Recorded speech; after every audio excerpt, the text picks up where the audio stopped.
My alpha mate has cancelled our carefully planned honeymoon trips 14 times for his Omega secretary. When I learned the 14th honeymoon trip was ruined, we had just arrived in Finland. Gabriel followed behind me irritably, constantly complaining. Who told you to arrange the itinerary so quickly? When we got off the plane, I already said Victoria reported that rogue wolves invaded the pack. I'm the alpha. I must go back. It's just a trip. When can't we do it? Can't you be more understanding as a Luna? This concerns the pack's survival. I gripped the handle of my suitcase tightly, suppressing the sourness in my throat. I knew he was desperately eager to go back, definitely not because of any rogue wolves. But I didn't stop him. If you want to go back, then go back. A few minutes ago, the plane had just landed.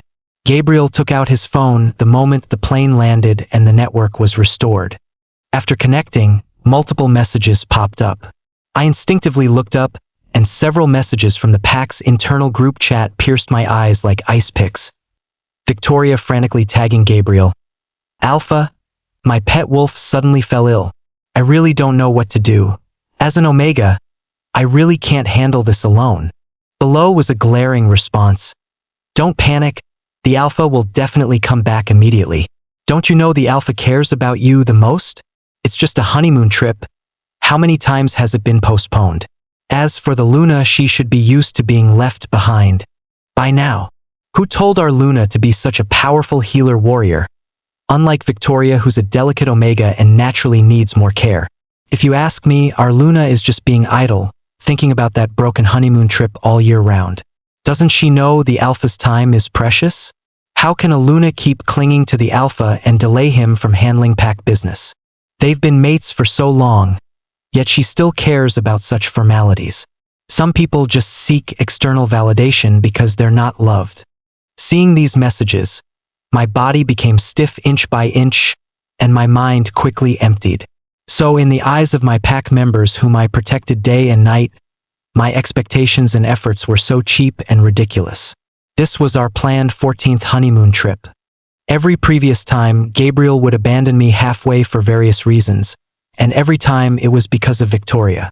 His reasons were always legitimate Alpha responsibilities, secretary's difficulties, pack safety. But I knew these were all fake. He just wanted to go back to accompany Victoria. Gabriel pretended to sigh, his gaze not even completely leaving his phone. The situation is urgent. Rogue wolves have invaded the pack.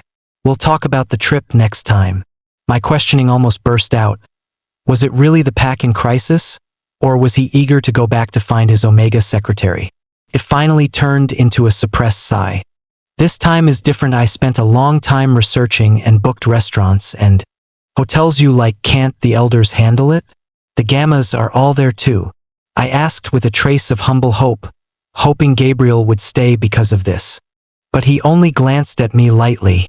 Are you done yet? When you became my mate, you should have known that I'm the Alpha.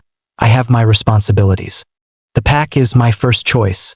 Do you know what consequences your words could cause? If our hunting grounds and mineral veins are seized by rogue wolves, our pack will face disaster.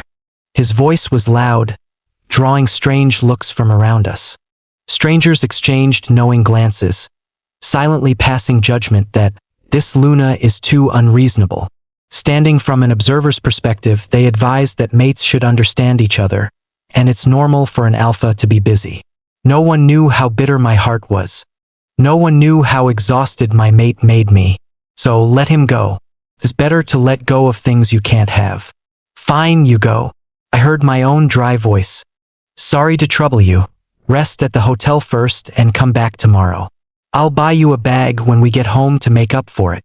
Before he finished speaking, he had disappeared into the surging crowd like a weight lifted off his shoulders. I could see him urgently dialing Victoria's number. He was rushing back to see his Omega secretary. After checking into the hotel, I submitted an application to dissolve our mate bond via email to the Alpha Council. After being abandoned and hurt time and time again, I finally made up my mind to leave Gabriel and the Blackwater pack. Then I contacted Elder Marcus. I had worked under him when I first joined the pack. He was not only the head of the Blackwater Pack's Research Institute, but also the mentor who guided me to become a healer. He was my only family in this cold pack. Elder, thank you for your guidance. My voice was hoarse but unusually firm. I've made my decision.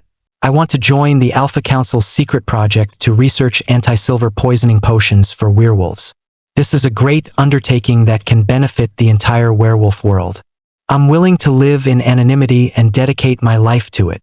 There was silence on the other end for a few seconds, followed by a sigh. That classified research project? His voice suddenly lowered. You know what this means. Once you successfully join the project, you must cut off all contact, erase all past traces, even leave the Blackwater Pack. There's no turning back. Are you really sure about this? I'm very sure. I looked out at Helsinki's gloomy sky, raindrops winding down the window. Researching anti-silver poisoning potions has been my childhood dream, to save countless pack members. This is the path I should take. As for other things, I paused, swallowing the sob in my throat. Irrelevant people are not worth changing my direction for. A long sigh came through. Since it's your choice, I respect it. But dissolving a mate bond is a big matter. No matter what, before you leave, have a proper talk with your alpha. His tone was full of heartache and reluctance. I hummed in response, silently wiping away the tears that spilled from the corners of my eyes. Yes, I'll handle it properly. Take care of yourself. After hanging up, I lay on the desk and cried hard. Looking back on these years as Gabriel's mate, we had so many memories. When I first met him, his bold laughter on the training ground. His clumsy but serious appearance when he proposed to me, I thought we would be together for life. I never expected that later there would only be his abandonment of me again and again. The pitter-patter of light rain started outside the window. I took out the travel guides and dresses I had prepared from my suitcase and destroyed them without hesitation. Shortly after we were bonded, war broke out at the borders. As Alpha, he worked tirelessly day and night. Often I would guard the empty house until dawn, when I'd finally hear him return covered in dust and the scent of blood. His uniform buttons would be undone, and he'd collapse on the sofa, falling into deep sleep within seconds. Naturally, there was no time for mating ceremonies either. Even now, I've never had a proper Luna ceremony or mating photos, but I still understood his hardships as Alpha and focused on carrying out my Luna responsibilities behind him, caring for pack members, mixing potions to enhance warriors' physical abilities, comforting injured pack members emotionally, and keeping our safe house in perfect order. I only hoped to become the most solid support behind him. I watched his exhausted back and swallowed back even my complaints. But there was always a small gap in my heart. We didn't have a single decent photo together, no record of our most solemn moment as mates. I always thought that when he wasn't so busy, when the pack was completely stable, we would definitely go see the Aurora once. Without wearing uniforms representing our status, without having to respond to emergency communications at any time. Just Gabriel and Aurora. I wanted to stand shoulder to shoulder with him and watch the beautiful Aurora once. I desperately wanted some shared memories that belonged just to the two of us, memories not mixed with territorial affairs, not interrupted by any emergency situations. That's why I was so persistent about honeymoon trips, always hoping to patch up our relationship more completely. I just never expected that my expectations would be seen as a burden by him. Perhaps he had complained about me in his heart more than once. As a Luna, why was I so keen on honeymoons? In the past, I always wanted to see beautiful scenery with him and surprise him, so I couldn't tell him. Now I don't want to say it anymore. Perhaps this is the best ending for Gabriel and me. Early the next morning, I dragged my simple luggage through the thin mist and boarded the return flight. The couple in the seat next to me cuddled together, sharing Aurora photos from their camera, laughing and whispering. Only I sat alone, looking down at this land, Finland, the place I once dreamed of most. I will never come here again. A few hours later, I returned home exhausted to the core area of Blackwater Pack territory. In the entrance hall, my slippers that I had hastily kicked off yesterday still maintained the same angle as when I left, lying there lonely. The cold air was filled with deathly silence. Gabriel obviously hadn't returned all night. This was as I expected, but irritation still rose in my heart. In the evening, Gabriel finally stepped through the door. Gabriel came in carrying dust and heavy fatigue, still wearing yesterday's clothes, all wrinkled. A pungent smell of disinfectant mixed with the sickly sweet scent of cheap fruit perfume hit me. That was Victoria's scent. "You're back." I stepped back half a step, instinctively holding my breath. He pulled at his sweat-soaked collar somewhat awkwardly. "Don't mention it. The eastern outpost was torn open by rogue wolves last night. I spent until dawn with the team repairing and reinforcing it. I'm exhausted and haven't even had time to shower. The smell is a bit strong. I'll go wash up." He didn't dare look me in the eyes, grabbed a towel and flashed into the bathroom. After entering the kitchen, I opened the refrigerator and paused while searching for ingredients. Inside were neatly arranged strawberries and mangoes that Victoria loved to eat, while my usual herb bundles were carelessly piled in the corner, some even thrown out of the refrigerator. I silently took out the few remaining ingredients. Just as I put the pan on the stove, Gabriel pushed the door open. "Don't bother." He reached out to take the spatula from my hand. "I bought you a bag. Victoria said she'd bring it over on her way. Just wait another 10 minutes and we can eat together." I stepped aside to avoid his hand, pouring a spoonful of oil into the pan. "No need you two eat together. I'll just cook some noodles for myself." "What kind of attitude is that?" He frowned, his tone suddenly turning cold. "I specifically arranged this, and you insist on giving me that face?" I turned my back to him, not stopping my noodle cooking. But this unexpectedly enraged Gabriel. "Is this because I abandoned you and we didn't complete our honeymoon?" He suddenly stepped forward, water droplets from his wet hair splashing onto my neck and arms, cold and sticky. "The pack was invaded by rogue wolves. That's a matter of life and death. As Alpha, how could I not care? It's just one honeymoon trip. Do you have to make such an endless fuss?" I said I'd make it up to you later.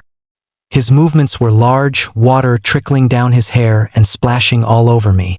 I raised my hand and clicked off the roaring stove with a snap. The kitchen instantly fell into tense silence. Turning around, I looked directly into his eyes that were churning with impatience. "Gabriel, was the pack really invaded yesterday? Did you go to resist the rogue wolf invasion or to accompany your Omega secretary?" "What do you mean?" He roared angrily. "What filthy things are you fantasizing about in your head all day? Victoria is just a new Omega secretary. She's unfamiliar with pack affairs, so as Alpha, what's wrong with me taking extra care of her? You're the one with a dirty mind, seeing everything as filthy." I didn't even have time to argue. He had already eagerly, almost reflexively, cleared Victoria of any involvement. This urgency was itself the loudest answer. A sharp, hollow pain shot through my stomach. I collapsed weakly into the cold sofa, my voice hoarse from long hunger and exhaustion. "Gabriel, I haven't eaten anything all day." Instead of continuing to argue with him, I endured my hunger and went to the cupboard to find food. He brought out several packages of junk food from the room and placed them in front of me. "Just eat something to tide you over. Don't eat too much or you won't be able to eat dinner later." The concern in his eyes was genuine. I truly admired his acting skills. At this moment, I only felt ironic. "Don't we need to wait until your Omega secretary arrives to eat dinner together?" Facing my inquiry, Gabriel, who had already turned around, immediately turned back. This time the hope in his eyes was real, bright with light. "Is that okay?" Of course. In every choice, Victoria was always the priority. How pitiful that I only see reality now. After getting my answer, Gabriel hurriedly rushed into the kitchen. I smiled bitterly and tore open a bag of chips, carelessly tossing them into my mouth. My phone's social media contact page showed a new friend request. It was Victoria. I recognized her profile picture immediately. It was a silhouette of Gabriel and her together. The verification message read, "Aren't you curious why the Alpha wanted to give you a bag today? Do you know where he slept last night? I really admire you. Your mate has already fallen in love with someone else, yet you act like nothing happened. The Alpha gave me a bunch of bags a few days ago. There was one I didn't like, and he just asked me to bring that unwanted bag to you. I clicked on her social media profile. It was full of photos with Gabriel. In several, the two were especially intimate, almost cheek to cheek. They looked like the real mates. After accepting the friend request, Victoria sent many more photos.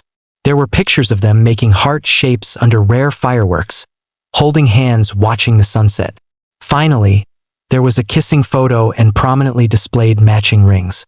Those were the ring designs I had seen on Gabriel's desk 2 months ago. When we bonded, it was too rushed. We didn't even have a pair of mating rings. When I saw the design, I didn't ask him about it. I just quietly hid this expectation in my heart. Sometimes when I glimpsed him staring thoughtfully at his drawer, I would secretly wonder when he might give them to me. I saw him leaving with a ring box. He didn't say what he was doing, and I didn't ask. I assumed he was picking up the finished custom pieces.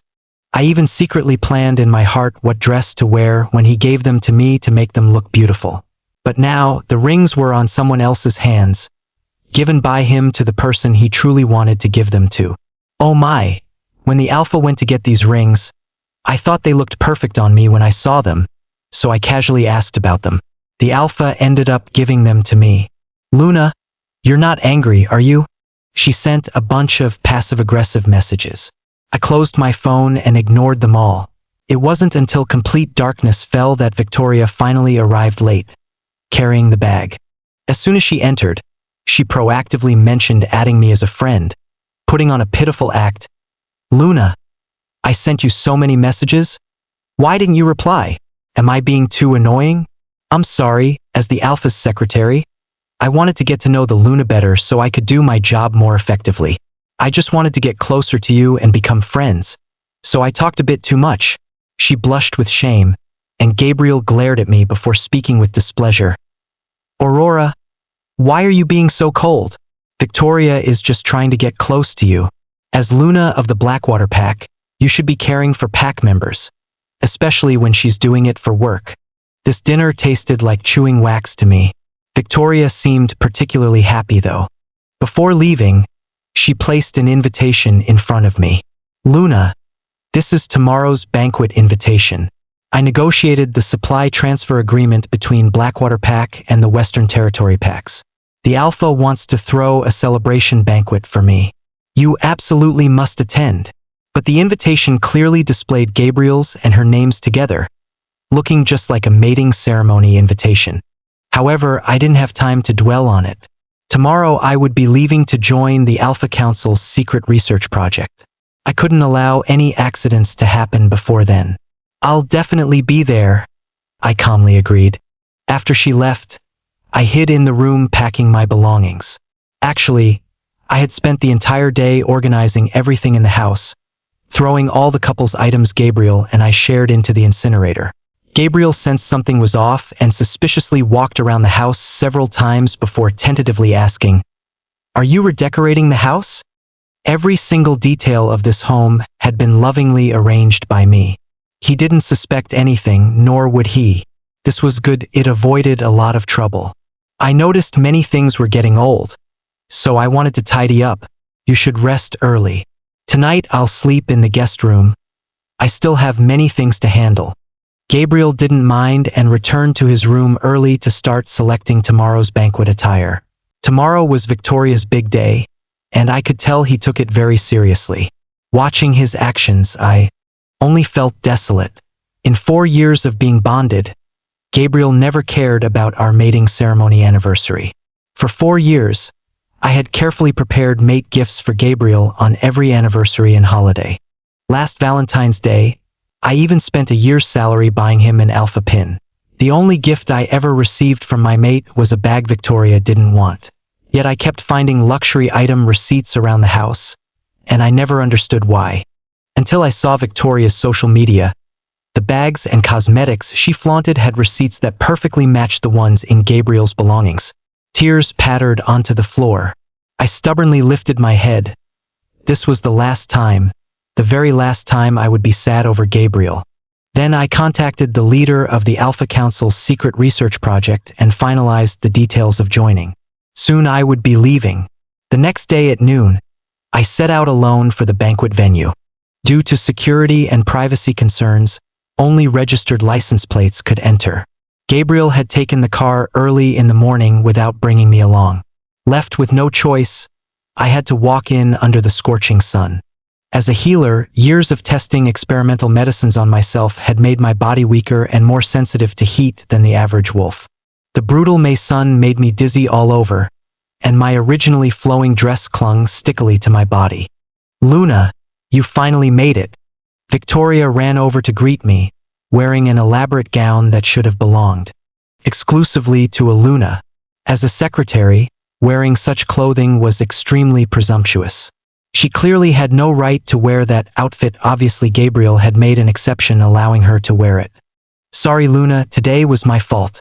You know, I haven't been working long and don't have a car yet, so the Alpha had to pick me up. Don't blame him. He was just being kind, thinking that since today is my spotlight, he couldn't let me lose face." I surveyed the luxurious castle where the banquet was being held, silently calculating the cost of this celebration. So Gabriel could spend so lavishly for his Omega secretary, not hesitating to use money that belonged to the pack, and to both of us. Yet as my mate, he could use the excuse of needing to reduce expenses for pack development to repeatedly postpone the Luna ceremony that should have been mine. I walked into the castle with Victoria in a daze. As soon as we entered, she stepped on the train of my dress, causing me to fall to the ground. In that instant, the spotlight that had been focused on the Alpha at the podium suddenly illuminated me, putting my embarrassment on full display for everyone to see. Victoria suddenly screamed loudly, "This banquet is to celebrate my negotiation of the supply transfer agreement between Blackwater Pack and the Western Territory Packs. You're the Luna. You can't deliberately fall down just to steal the spotlight." I struggled to get up, only to discover my dress had torn.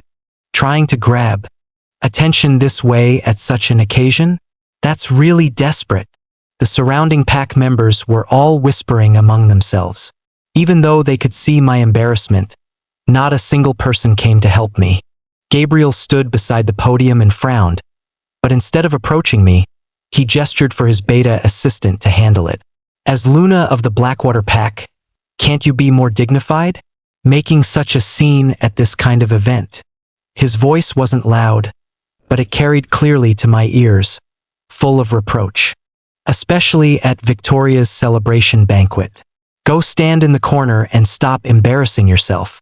After saying this coldly, he picked up his wine glass and continued socializing with everyone. As my mate, he showed no comfort toward me throughout the entire incident, only deep disgust.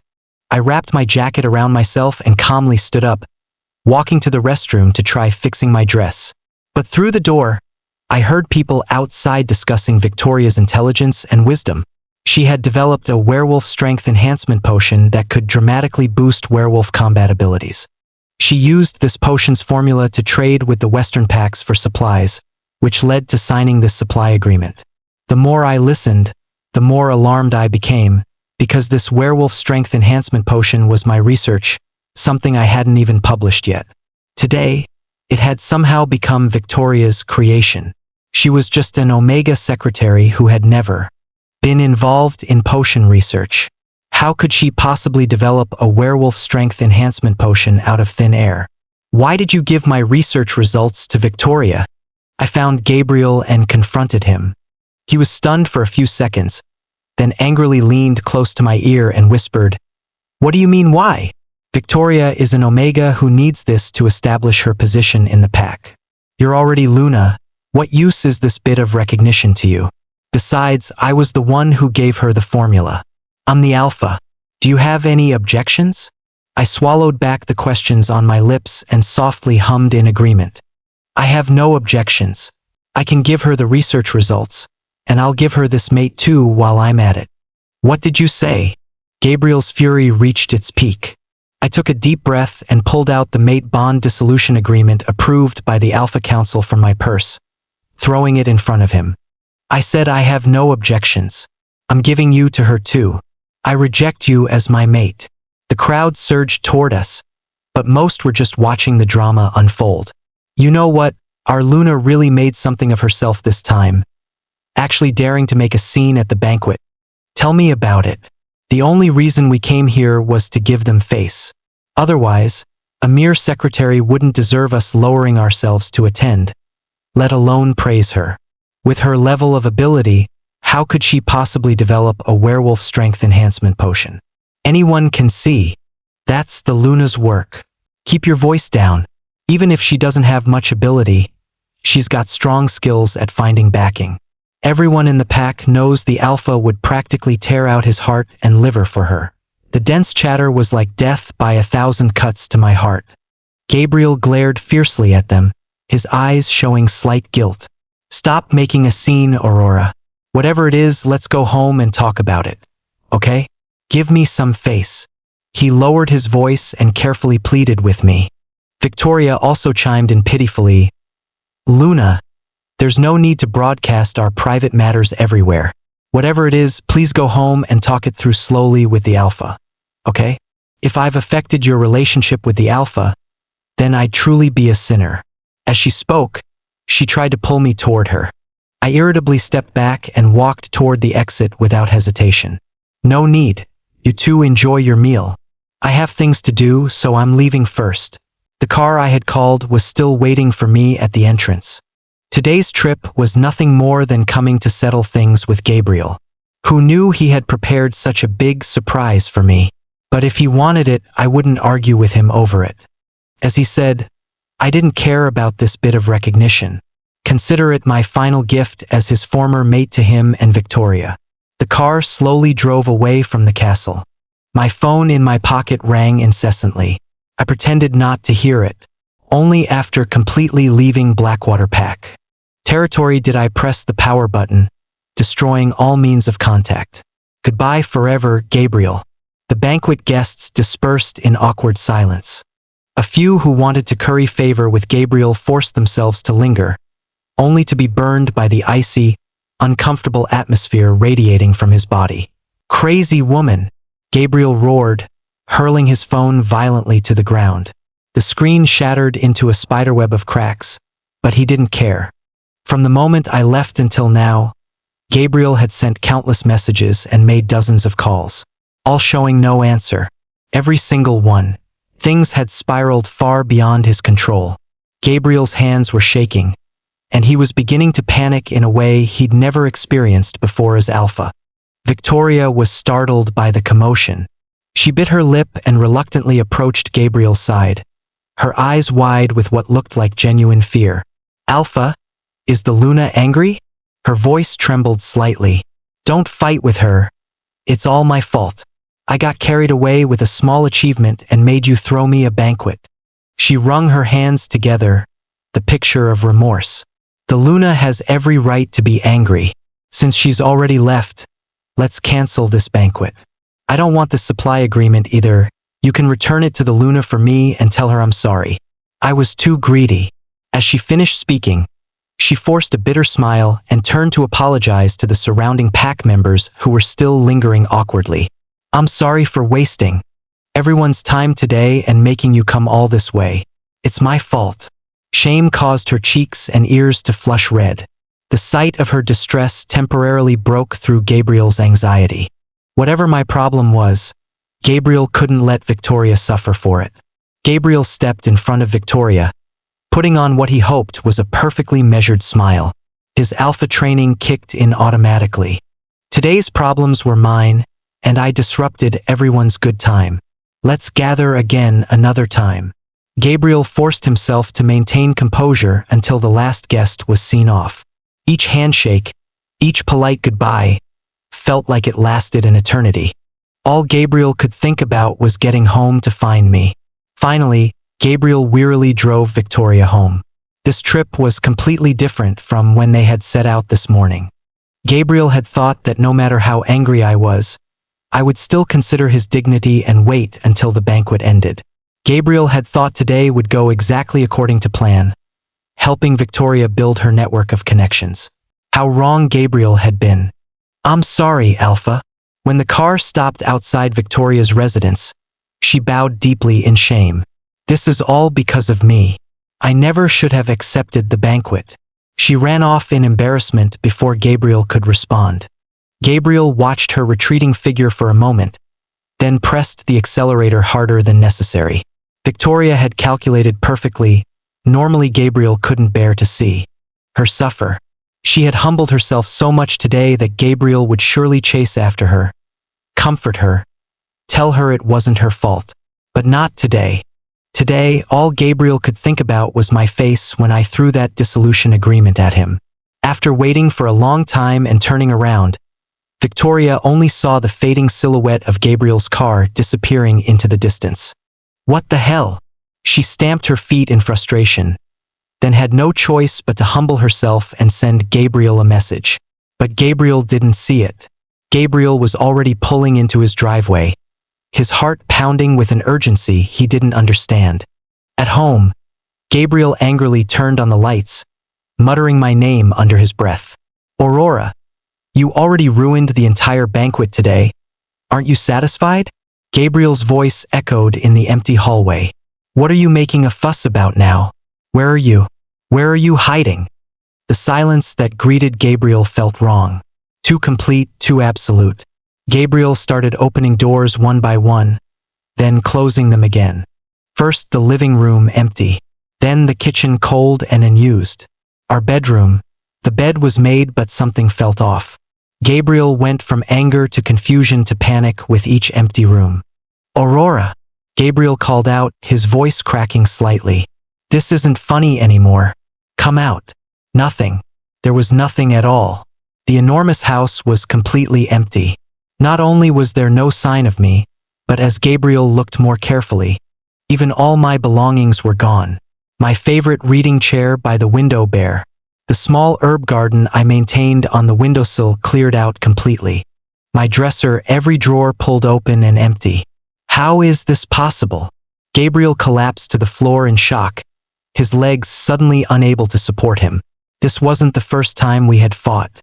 From the day Victoria appeared, we had constantly argued about various things, whether it was Gabriel's extraordinary attention to Victoria or his repeated cancellations of honeymoon trips because of Victoria. But I had always forgiven Gabriel. Always. As long as Gabriel was willing to soften his tone and coax me with a few words, I would quickly forgive him. My green eyes would lose that hurt look, and I'd nod and say I understood, because I loved Gabriel. Love was the capital Gabriel had once used to trample on my boundaries without even realizing it. Gabriel scrambled to his feet and ran to the closet we shared. My side was completely empty. No dresses, no healing robes, no research notes. Even my scent was fading. Clutching at his last thread of hope, Gabriel pulled out the mate bond dissolution agreement I had thrown down at the banquet today. Gabriel's hands shook as he read it again. It was written clearly, I voluntarily gave up all pack assets, only asking to dissolve the mate bond with Gabriel. The official seal of the Alpha Council was at the bottom. This was real, legal, binding. We were no longer mates. Didn't want Gabriel anymore. I hadn't left even a trace, not even a single photo. Gabriel searched frantically through the house, but every couple's photo we'd ever taken was gone. The wedding album vanished. Even the silly selfies from our early days erased. It was as if I had systematically deleted myself from Gabriel's life. All night long, Gabriel frantically dialed my phone number, but no one answered. The automated voice became Gabriel's torment. The number you have called is not available. Not available. Not turned off. Not busy. Not available. Gabriel paced the empty house like a caged animal, his alpha instinct screaming that something was terribly wrong. This wasn't me being dramatic. This was me being gone. The next day, Gabriel ran to the PAC's medical laboratory still wearing his slippers. Gabriel hadn't slept, hadn't showered, hadn't even changed clothes. Along the way, Gabriel grabbed every one of my colleagues and questioned them frantically. Have you seen Aurora? When did you last talk to her? Did she say anything about leaving? Dr. Helena, one of the senior healers, looked at Gabriel with concern. Alpha, Aurora requested time off last week. She said she had family matters to attend to. Family matters? Gabriel frowned. What family? Aurora doesn't have weight. What kind of family matters? She didn't specify, just said she might be away for an extended period. Gabriel's blood ran cold. An extended period. I had been planning this. Did she take any of her research with her? Gabriel asked desperately. Dr. Helena's eyes narrowed slightly. Why would that matter, Alpha? Her personal research belongs to her. Gabriel realized how that sounded and quickly backtracked. I'm worried about her. This isn't like Aurora. But there was no news about me whatsoever. None of my colleagues knew where I'd gone. My research station was cleared out, my lockers empty. I basically had no friends. My daily life either revolved around Gabriel or followed a simple routine of work and home. This realization hit Gabriel like a physical blow. Gabriel had been my entire world, and he didn't even know what I did when I wasn't with him. This meant Gabriel had no idea where I might go. Where could I go? What did Gabriel actually know about his own mate? Distraught, Gabriel searched through the entire laboratory building, questioning every healer, every assistant, every lab technician. But Gabriel got the same answer everywhere. No one had seen me. Some looked at Gabriel with pity, others with barely concealed judgment. Word was spreading that the Luna had dissolved her mate bond with Gabriel. Gabriel's inner panic grew stronger with each passing hour. Gabriel tried to recall his recent interactions with me and any unusual behavior. The Finland trip. I had been so excited about it, had spent weeks planning every detail, and Gabriel had abandoned me at the airport like I meant nothing. The constant messages from Victoria that Gabriel prioritized over my needs. The way Gabriel had given Victoria the strength enhancement potion formula, my own research, without even asking my permission. The rings. God, the rings Gabriel had given to Victoria were originally meant for me. Gabriel could see it now in my face when I saw them on Victoria's fingers. The way my expression had gone carefully blank. How many times had Gabriel chosen Victoria over his own mate? Gabriel's vision started to blur around the edges. The weight of what Gabriel had done, what he had lost, crashed down on him all at once. Gabriel's legs gave out, and the last thing Gabriel remembered was the concerned voices of the medical staff and the cold floor rushing up to meet him. Gabriel collapsed completely, his vision going black as he lost consciousness on the laboratory floor. When Gabriel opened his eyes again, Elder Marcus sat nearby with a sigh. The medical bay's sterile white walls made Gabriel's head pound even worse. Gabriel's vision was still blurry from whatever the healers had given him after he collapsed. But one thing was crystal clear. The empty feeling in Gabriel's chest where my presence used to be. Elder. Gabriel's voice came out hoarse and desperate. Where is she? Where did Aurora go? Marcus looked at Gabriel with eyes full of disappointment. The same man who had mentored Gabriel when he first became Alpha now regarded Gabriel like he was a stranger. You don't need to keep searching. His words hit Gabriel like physical blows. The Luna submitted an application to leave the Blackwater Pact several days ago. Gabriel's heart stopped beating for several seconds. If I remember correctly, that was exactly the day you two had planned to go on your honeymoon. Marcus continued relentlessly. She called me that day. Yesterday, the Alpha Council approved her application. The room started spinning around Gabriel. Several days ago, while Gabriel was busy planning Victoria's celebration banquet, I had been planning my escape from our pack. From Gabriel. No. Gabriel shook his head violently. No, that's impossible. Aurora loves this pack. She loves me. She wouldn't just leave. When she loved you so much, you didn't know how to cherish her or treat her well. Marcus's voice carried decades of wisdom and profound sadness. Now just set her free. Gabriel struggled to sit up, his hands shaking uncontrollably. The medical equipment beeped frantically as Gabriel's heart rate spiked. Elder. Gabriel's voice cracked like a teenager's. I was wrong during this time. I ignored Aurora's feelings. I already know I was wrong. The words tumbled out of Gabriel in a desperate rush. Victoria can establish herself in the pack soon, and no one will bully her anymore. She can protect herself now. I promise I'll never associate with Victoria again. Never get that close to her. Gabriel grabbed Marcus's sleeve like a drowning man. Just tell me where Aurora went. Okay? Marcus pulled his sleeve free from Gabriel's grip, his expression growing colder. I know Aurora loves me so much. She couldn't possibly leave the Blackwater pack. Gabriel was babbling now, grasping at straws. You're just trying to teach me a lesson, right? I really know I was wrong now. The elder's face turned red with fury. He stood up so abruptly his chair scraped loudly against the floor. You're absolutely unreasonable, Marcus roared, his usual composure completely shattered. How you've treated Aurora this past year, everyone in the pack sees clearly. His finger pointed at Gabriel accusingly.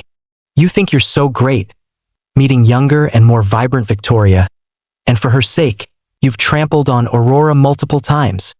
Gabriel flinched at the raw anger in his voice. Marcus had never raised his voice at Gabriel, not even when Gabriel was a rebellious young alpha. Just take the honeymoon trips. How many times have you done this? You can't even remember yourself. He was right. Gabriel couldn't remember. The number of times Gabriel had abandoned me for Victoria blurred together in Gabriel's mind. Every time you say you have business. Marcus's voice shook with rage.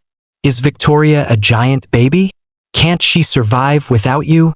Each word felt like a claw ripping through Gabriel's chest. But he wasn't done. I never imagined you would think I conspired with Aurora to deceive you. His eyes blazed behind his glasses.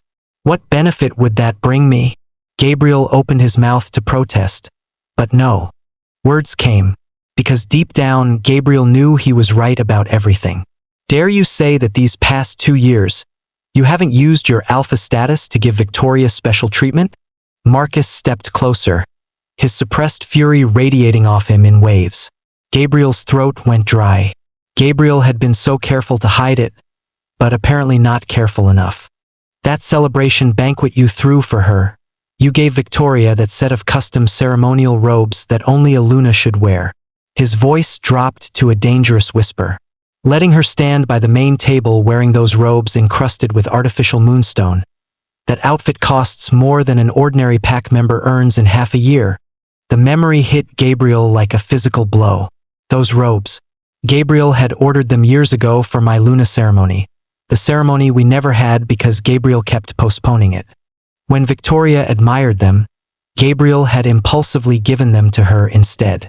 The century-old wolf's blood herb specimens from the medicine vault. Marcus continued his systematic destruction of Gabriel's defenses. You took 3 portions under the excuse of research reference, and immediately sent them to her private storage room. Gabriel had forgotten about those. Victoria had mentioned wanting to study rare herbs, and Gabriel had simply taken them without thinking. The premium snow wolf pelts from hunting season, which pack regulations require Elder Council registration for distribution, you directly processed through internal channels to put under her name. Gabriel's hands clenched into fists. Every accusation was true. Marcus's voice trembled with barely controlled anger. She's an Omega from a marginal branch. What right does she have to live in the core area's Silver Pine apartments? What right does she have to use the pack's cross-territory express channels? Victoria's apartment. Gabriel had moved her there after she complained about noise from her old quarters. The express channels Gabriel had authorized when she needed to send gifts to her family. These boundary-crossing special treatments weren't enough. Marcus was breathing heavily now. You even misappropriated the guard unit's reserve funds to buy her luxury goods. The bags, the jewelry, the expensive perfumes. Gabriel had justified each purchase as necessary for her position as his secretary. Everyone knows you two are close, but pack rules and regulations aren't empty words. His fist slammed down on the medical table. I originally thought you were just temporarily confused, but I never expected you had no awareness that this was destroying pack order. The heart monitor beside Gabriel's bed was beeping frantically.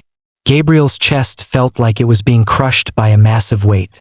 Let me ask you one thing. Marcus's voice dropped to a deadly whisper. Regarding the werewolf strength enhancement potion formula, do you think what you did was right? The formula. My life work that Gabriel had given. Away like it meant nothing. What healer doesn't dream of creating something more valuable? His eyes bored into Gabriel's. Aurora spent years on that werewolf strength enhancement potion formula. Where do you get the face to ask her forgiveness? The angry roar echoed through the medical bay. Several healers peeked through the doorway, drawn by the commotion. Gabriel felt smaller with each word.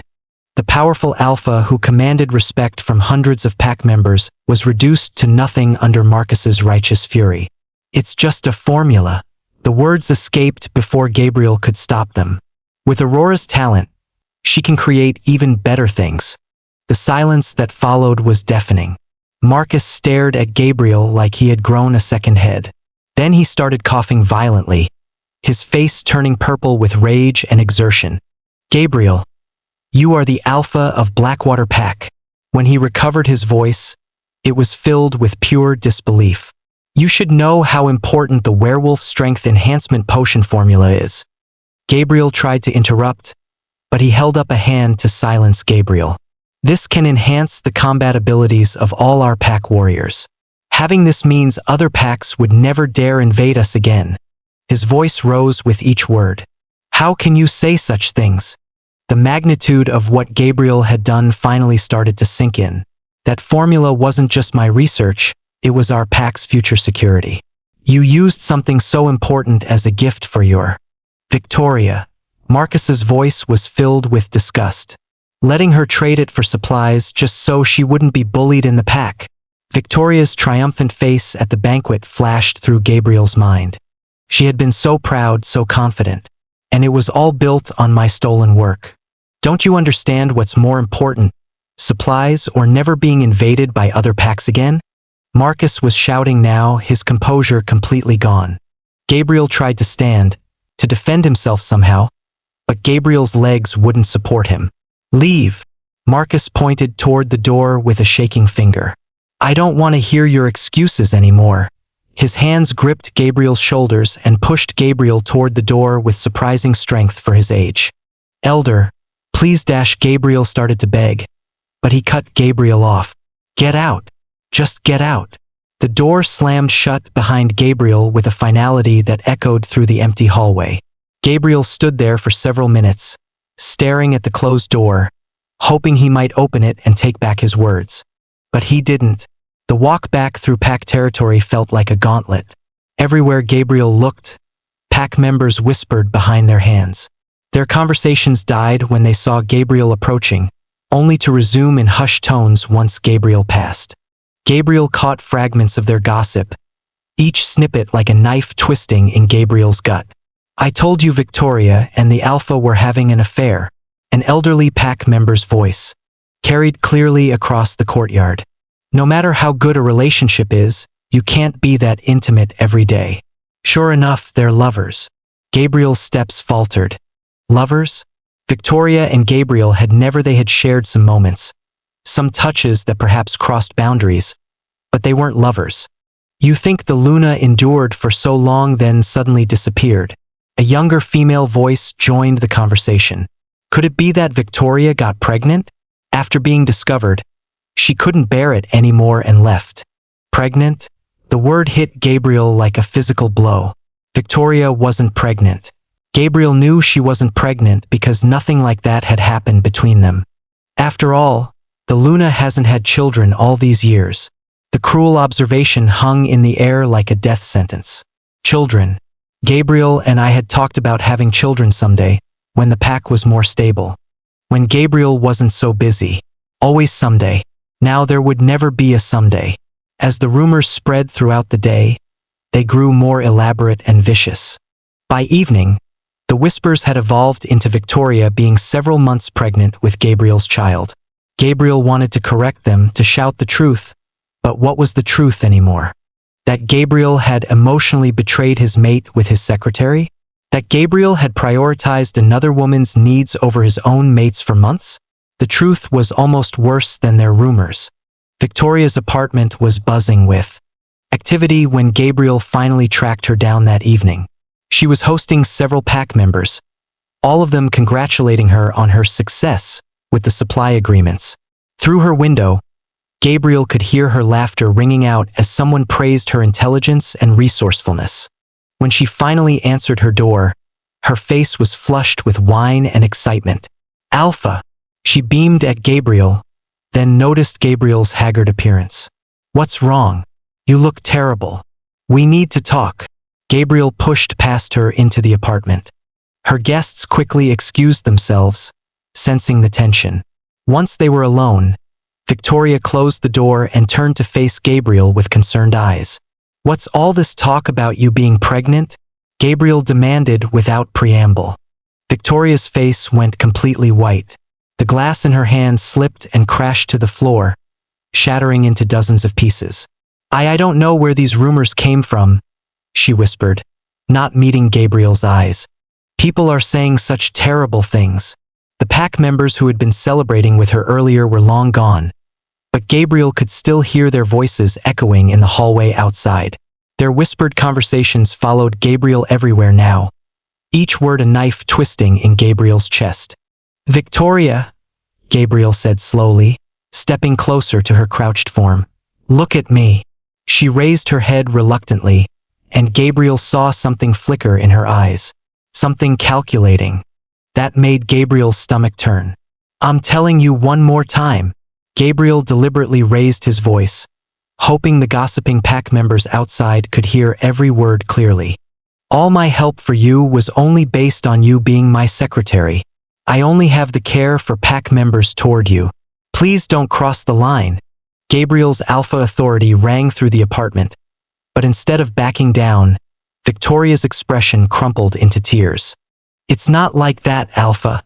Her eyes filled with dramatic tears that spilled down her cheeks. I haven't crossed any boundaries between us. I just admire you. She stood up slowly, her hands clasped in front of her like a penitent child. I'm sorry. I've caused you both so much trouble during this time, and even implicated you in stealing the formula which the Luna found out about. It's all my fault. Each word was carefully chosen, designed to twist the knife deeper. She made it sound like I had discovered some affair, some betrayal beyond what had actually happened. If it weren't for me, you two wouldn't have reached this point today. Gabriel's rigid anger began to waver despite himself. Victoria's voice broke on the last words, and her shoulders shook with what looked like genuine remorse. I'll apply to leave the pack tomorrow. She trembled, her eyes reddened with tears. Then you won't have to fight over my matters anymore. The sight of her distress triggered something instinctive in Gabriel. As Alpha, Gabriel was conditioned to protect pack members, especially vulnerable Omegas. Victoria's beautiful appearance and those pitiful eyes made it impossible to maintain Gabriel's harsh composure. Gabriel's voice softened despite his better judgment. Victoria, you're overthinking this. This matter has nothing to do with you. She looked up at Gabriel with hopeful eyes, tears still clinging to her lashes. Establishing yourself requires strength, not these things, Gabriel continued gently. You'll be able to stand firm in the pack soon, and no one will bully you anymore. You won't need my special care in the future either. Gabriel took a step toward the door, eager to escape this suffocating apartment with its expensive furnishings bought with pack funds. I think we shouldn't meet privately anymore from now on. The words left a bitter taste in Gabriel's mouth. This was what Gabriel should have said months ago, before I dissolved our mate bond and disappeared from Gabriel's life. Gabriel turned to leave, but Victoria's voice stopped Gabriel cold. Alpha, actually, what they said is right. I've fallen for you. Gabriel froze with his hand on the doorknob. Behind Gabriel, he heard her take a shaky breath before continuing. Let's be together, okay? The Luna has left anyway, and I'll always stay by your side from now on. Her voice grew stronger, more determined with each word. When Gabriel turned around, Victoria's tear-streaked face was set with desperate resolve. She suddenly grabbed Gabriel from behind with surprising strength, her arms wrapping around Gabriel's waist. I know everything now, Alpha. Don't be afraid. Since everyone's saying I'm pregnant, let's make this rumor come true. Gabriel's blood turned to ice. What are you saying? Since the Luna has already left, we can be together openly now. Her grip tightened, her voice rising with manic excitement. Don't you want to have a child? The pack members outside had gone silent, but Gabriel could feel their presence like a weight pressing down on Gabriel's chest. Their expressions would be knowing, satisfied that their gossip had been proven right. Get lost! Gabriel violently broke free from Victoria's grip, spinning around to face her with disgust burning in Gabriel's eyes. I never imagined you could have such disgusting thoughts.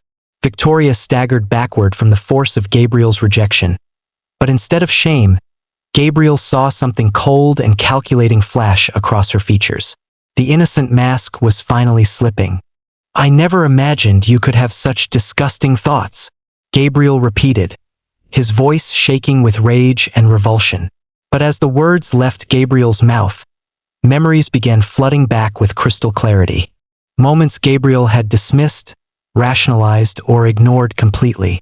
Victoria's subtle touches that lingered too long. Her requests for private meetings under the guise of work. The way she positioned herself in photos to look like they were a couple. Her little schemes weren't hidden at all. Everyone could see them except Gabriel, the fool who had convinced himself her behavior was innocent admiration. Victoria, you've been playing me like a fool? Gabriel gritted his teeth, swallowing down the bile rising in Gabriel's throat. It was all Gabriel's own indulgence. Gabriel's own willful blindness that had led to this moment. Instead of denying it, Victoria stepped closer with a smile that chilled Gabriel's blood. So what if I have? Her voice dropped to a whisper only Gabriel could hear, but her eyes glittered with malicious triumph. She leaned close to Gabriel's ear, her breath hot against Gabriel's skin. Alpha, why don't you understand?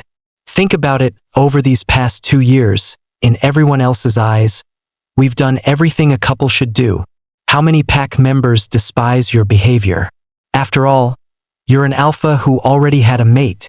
Gabriel's hands clenched into fists at his sides. She was right. The intimate dinners, the private conversations, the way Gabriel had prioritized her needs over my needs repeatedly. I'm just a small omega, she continued with false modesty. In others' view, if you hadn't seduced me, who would dare get close to you? The accusation was like a slap across Gabriel's face. She was painting herself as the victim and Gabriel as the predator, when she had been the one manipulating every interaction between them. You'd better behave and cooperate with me, Victoria whispered, her voice taking on a threatening edge. Or else I can't guarantee what unfavorable things might come out of my mouth about you. Her smile was sharp as a blade. This was her true face, finally revealed after months of careful manipulation. You crazy woman! Gabriel's control snapped completely. Gabriel's hand shot out and gripped Victoria's throat, lifting her off the ground as Gabriel's alpha strength surged through him.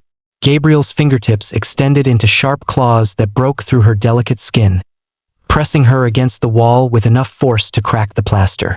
It's all because of you. Because of you. Each word was punctuated by increased pressure. I was deceived by your innocent appearance. Victoria's hands clawed at Gabriel's arm, but her omega strength was nothing against Gabriel's alpha rage. Why did you send those messages to Aurora? Why did you deliberately sabotage our honeymoon trips over and over? The memories came flooding back with devastating clarity. Every canceled trip, every emergency that had pulled Gabriel away from me and back to Victoria's side. The person I've always loved is Aurora. I never had any substantial relationship with you. Victoria's face was turning blue, but Gabriel couldn't stop the words pouring out of him. Because of you, Aurora left me. All night long, after being unable to reach my phone, Gabriel had people investigate what Victoria had really done. At the time, Gabriel thought she acted that way because she was bullied and oppressed in the pack. Gabriel thought she just wanted to gain status to make others not dare to look down on her. Gabriel never expected that what she actually wanted was the Luna position.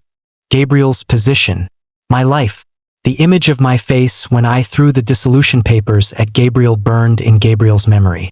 The careful planning of our honeymoon trips that Victoria had sabotaged one by one. I had always wanted those trips. Just simple moments together, away from pack responsibilities and Victoria's constant interference. Gabriel wanted nothing more than to strangle the woman in his grasp. If it weren't for Victoria, Gabriel and I would never have dissolved our mate bond.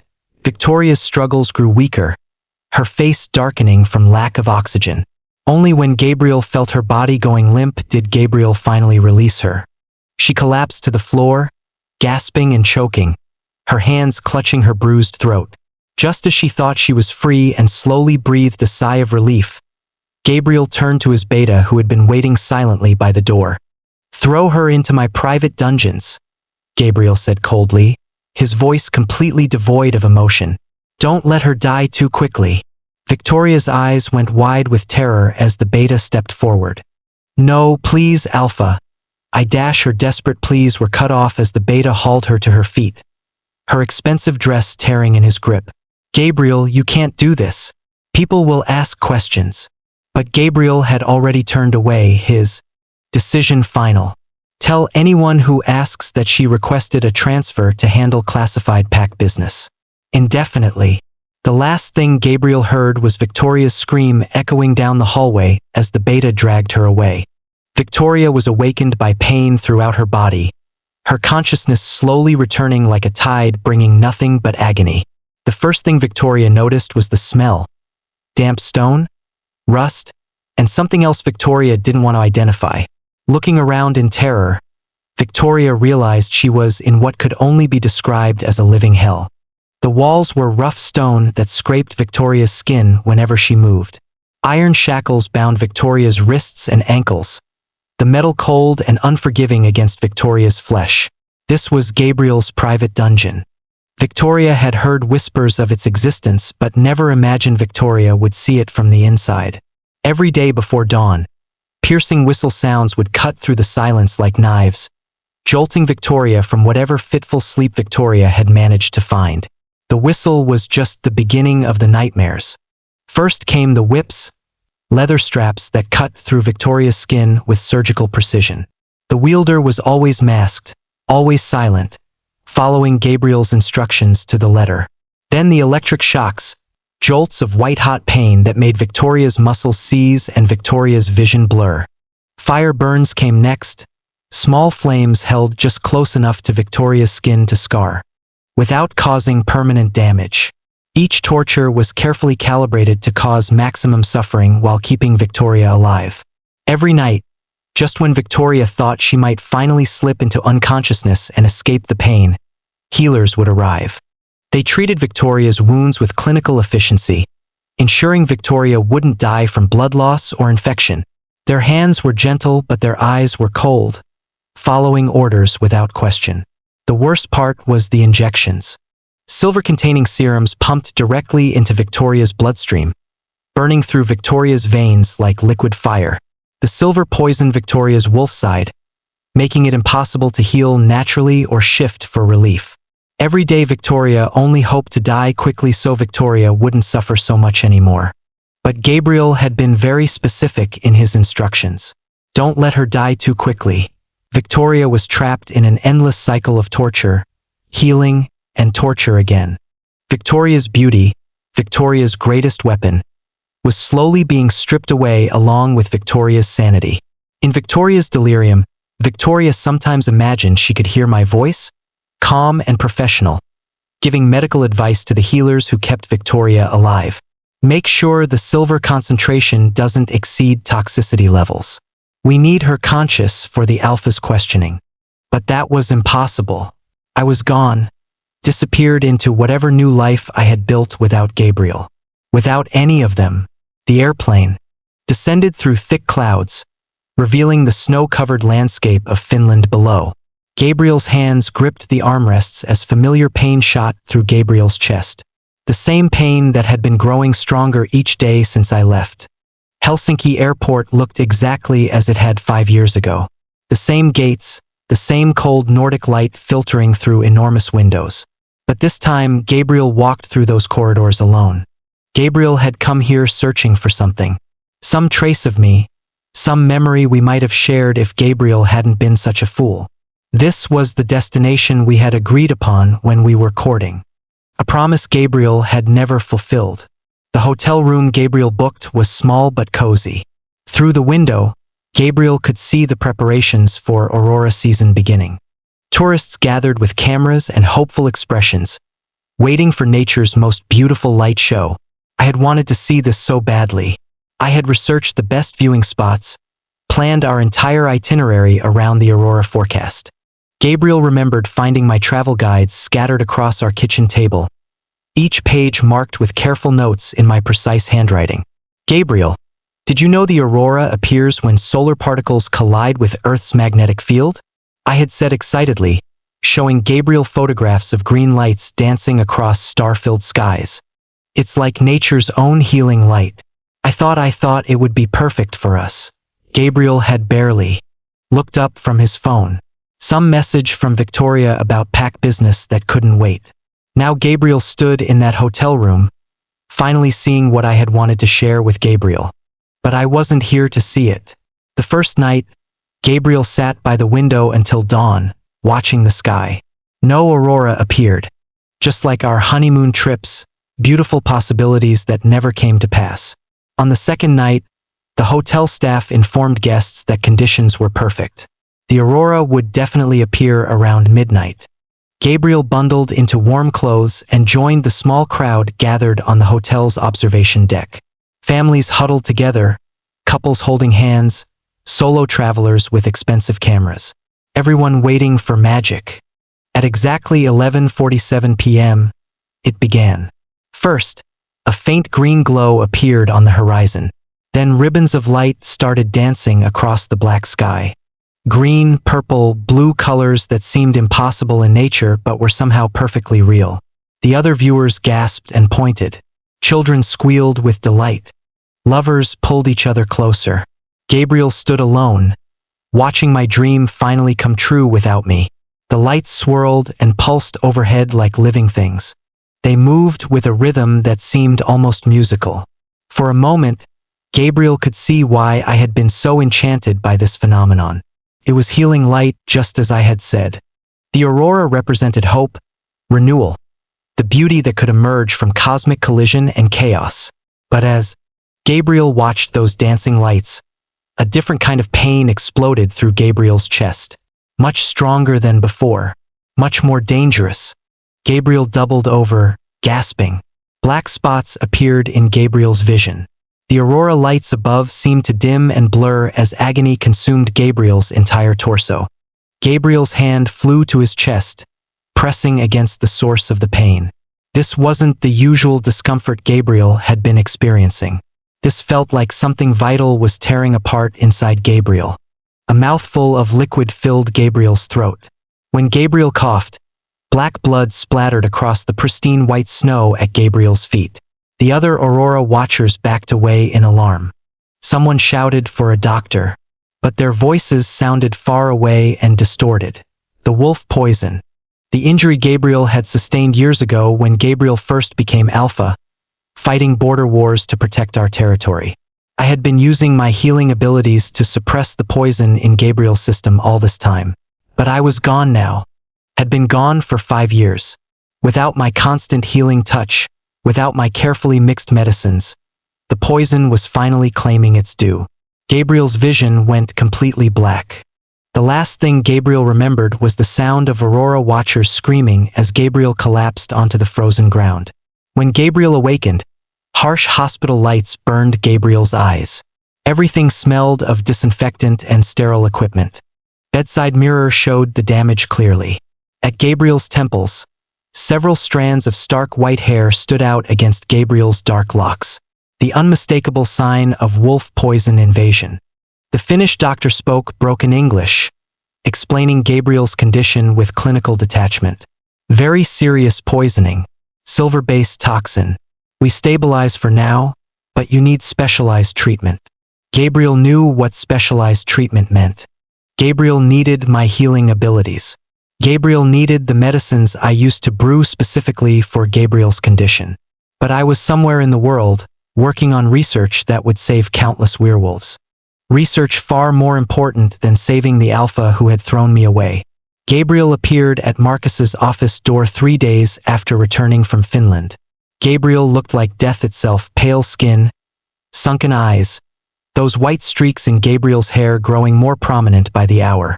Elder, Gabriel rasped, his voice barely above a whisper.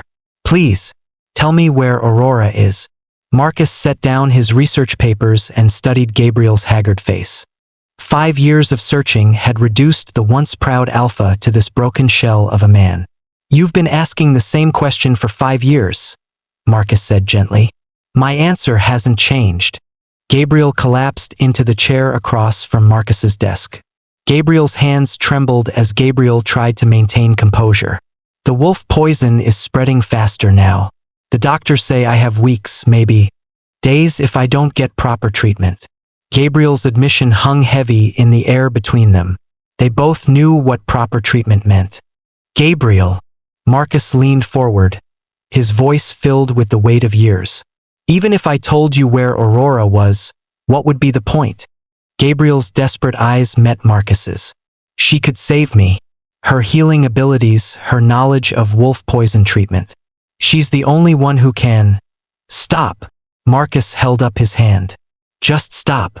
Marcus stood and walked to the window, looking out over the packed territory where I had once tended wounded warriors with such dedication.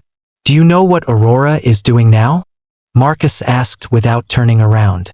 Research, Gabriel answered weakly. The Alpha Council's anti-silver poisoning project. More than research, Marcus faced Gabriel again. She joined the Alpha Council's most classified program, the one developing universal treatments for werewolf silver poisoning. Gabriel's face showed confusion, so Marcus continued. For this research project, Aurora could be stationed anywhere in the werewolf territories. London, Tokyo, the Canadian Rockies, hidden laboratories in the Amazon rainforest. The work requires absolute secrecy and constant relocation. Marcus returned to his desk, pulling out a thick folder marked with Alpha Council seals. Even if I wanted to tell you Aurora's location, I genuinely don't know where she is. The researchers move every few months for security reasons. Their identities are classified at the highest levels. Gabriel's face crumpled with despair. There has to be some way to contact her. Some emergency protocol. There is. Marcus interrupted Gabriel's desperate pleading. But it's only activated for matters of werewolf species survival, not for personal emergencies. The cruel truth settled over Gabriel like a death shroud. Even if I knew about Gabriel's condition, even if I wanted to help Gabriel, the research project's security protocols would prevent any contact. Gabriel. Marcus's voice softened with genuine compassion. You've spent 5 years trying to undo your mistakes. But some things cannot be undone. Gabriel looked up at Marcus with eyes full of anguish and growing acceptance. Aurora gave you 4 years of devotion, for years of healing your injuries, supporting your leadership, standing by your side through every challenge. Marcus paused, letting the weight of those years sink in. You threw it all away for Victoria's manipulations. Gabriel's hands clenched into fists. I know I was wrong. And now you want Aurora to abandon her life's work to save you again. Marcus shook his head sadly. After everything you put her through? The silence stretched between them, broken only by Gabriel's labored breathing. Let her go, Marcus said finally. You delayed her dreams and ambitions for so long. Do you really want to delay her entire life?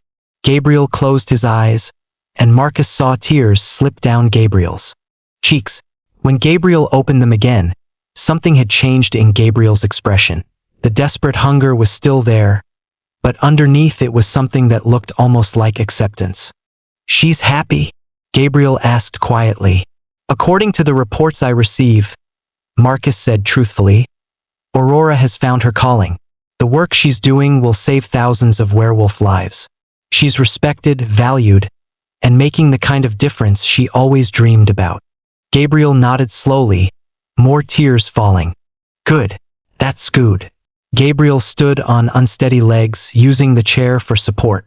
Thank you, Elder, for watching over her all these years, for giving her the opportunity one never did. Marcus watched Gabriel walk toward the door, each step painful and deliberate. Gabriel, Marcus called after Gabriel. Gabriel paused without turning around. For what it's worth, Marcus said, I believe you truly loved her. You just loved her wrong. Gabriel's shoulders shook with silent sobs. Then Gabriel straightened them, opened the door, and walked out of Marcus's office. It was the last time anyone in Blackwater Pack saw Gabriel alive. The next morning, Gabriel's house stood empty. Gabriel's car was gone. Gabriel's personal belongings cleared out. No note, no forwarding address, no indication of where Gabriel planned to go. Some pack members speculated Gabriel was still searching for me, traveling from territory to territory with Gabriel's remaining strength. Others believed Gabriel had gone somewhere remote to die with dignity, rather than burden the pack with Gabriel's weakness. But Marcus suspected something different. Marcus thought Gabriel had finally learned the lesson I had tried to teach Gabriel for years. Sometimes loving someone means letting them go. Years later, the laboratory's fluorescent lights hummed softly overhead as I carefully measured the final ingredient into the crystalline solution. After 5 years of research, countless failed experiments, and nights when I thought breakthrough would never come, the moment had finally arrived. I held up the vial containing Aurora's light, the anti-silver poisoning potion that would revolutionize werewolf medicine. The clear liquid seemed to glow with its own inner light, though I knew that was probably just the reflection of the lab equipment. Still, there was something almost magical about this moment. Professor Aurora, my research assistant Dr. Kim called from across the lab. The preliminary test results are ready. I set the vial carefully in its protective case and walked over to review the data. The numbers were even better than I had hoped for. The potion successfully neutralized silver poison in all test subjects. Dr. Kim reported with barely contained excitement. Complete cellular regeneration within 72 hours. No adverse side effects. No risk of toxicity even with repeated doses. 5 years of my life had led to this moment. 5 years of choosing research over relationships, knowledge over comfort, purpose over the safe predictability of pack life. After leaving Gabriel and the Blackwater Pack, I had thrown myself completely into the Alpha Council's secret research program. Every skill I had developed as a healer, every instinct for understanding poison and antidote, every night spent studying ancient texts, it all culminated in this breakthrough. The early years had been difficult, adjusting to laboratory life after the emotional chaos of my failed mating, learning to work with researchers from different packs and territories, fighting to prove that my unconventional healing methods could contribute to serious scientific work. But gradually I had found my rhythm. The sterile environment of the labs became my sanctuary. The precise measurements and careful documentation replaced the emotional uncertainty that had defined my life with Gabriel. Most importantly, I discovered that my worth wasn't measured by how much an alpha valued me. It was measured by the lives I could save, the knowledge I could contribute, the respect I could earn through my own achievements. Professor, there's something else, Dr. Kim said, interrupting my reflections. The Alpha Council wants to schedule a presentation for next week. Representatives from every major pack territory will attend. I nodded, feeling the weight of responsibility and opportunity. This presentation would determine how quickly my light could be distributed to werewolf communities worldwide. There's also this. Dr. Kim handed me a thick folder. Correspondence from pack leaders who have heard preliminary reports about our research. I opened the folder and began reading. Letter after letter from alphas and pack elders, all expressing desperate need for effective silver poison treatment. The Northern Wilderness packs wrote about young warriors permanently disabled by silver trap injuries. The Eastern Forest tribes described elders dying slowly from silver-contaminated water sources. Even the powerful Western Desert coalitions admitted struggling with silver weapon wounds that never properly healed. Every letter represented lives that my light could save. Warriors who could return to protecting their territories. Children who wouldn't grow up orphaned by silver poisoning. Elders who could live to share their wisdom instead of dying in agony. At the bottom of the pile was a letter that made my hands tremble slightly. The Blackwater Pack seal was unmistakable. The letter was signed by Elder Marcus, written in his familiar careful script. Dear Healer Aurora, it began. News of your breakthrough research has reached even our remote territory.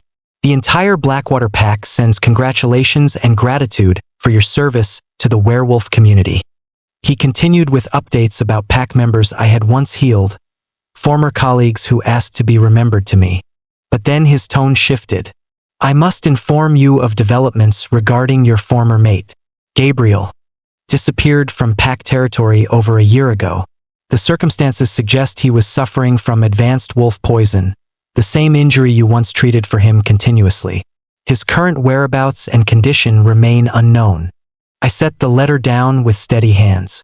The news should have affected me more, but 5 years of distance had created an almost clinical detachment from that painful chapter of my life. Gabriel's fate was no longer my responsibility. I had given Gabriel 4 years of healing, 4 years of devotion, 4 years of sacrificing my own dreams to support Gabriel's ambitions. When Gabriel chose Victoria over me repeatedly, when Gabriel gave away my research and dismissed my worth, when Gabriel made it clear that I was nothing more than a convenient healer who could be replaced, that was when my obligations to Gabriel ended. Now I had obligations to the broader werewolf community. To every pack struggling with silver poisoning. To every warrior who needed healing that I could provide through my research rather than through personal sacrifice. "Professor Aurora?" Dr. Kim looked concerned. "Is everything all right?" I folded Marcus's letter and tucked it away. "Everything is perfect. Let's prepare for the Alpha Council presentation." The communication panel across the lab glowed softly, indicating new research data had finished transmitting to Council headquarters. Soon, packs across the world would have access to my light. Soon, the healing I had once provided to one ungrateful alpha would reach thousands of werewolves who truly needed it. I withdrew my gaze from the past and turned toward the workstation that carried infinite possibilities and responsibilities. My steps were calm and determined, no longer shaken by memories of heartbreak or abandonment. The future was in my own hands.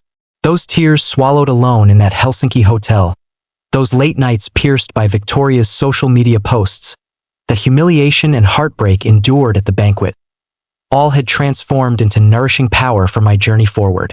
Once, I had been obsessed with a honeymoon trip, desperately wanting to use shared memories to patch up a crumbling relationship, humbly begging for even the smallest proof of being truly chosen.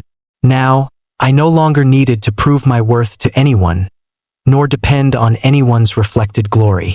My value was carved into every life-saving potion, written in the eyes of every patient given new life, echoing in every instance of trust and respect represented by the title Healer Aurora. Leaving Gabriel, leaving Blackwater Pack, was not the end of the story. It was me personally tearing open the dark cocoon, breaking free from the shackles called not being loved, facing wind, frost, rain and snow, finally emerging as a butterfly and flying toward the vast sky that truly belonged to me. The future was in my own hands.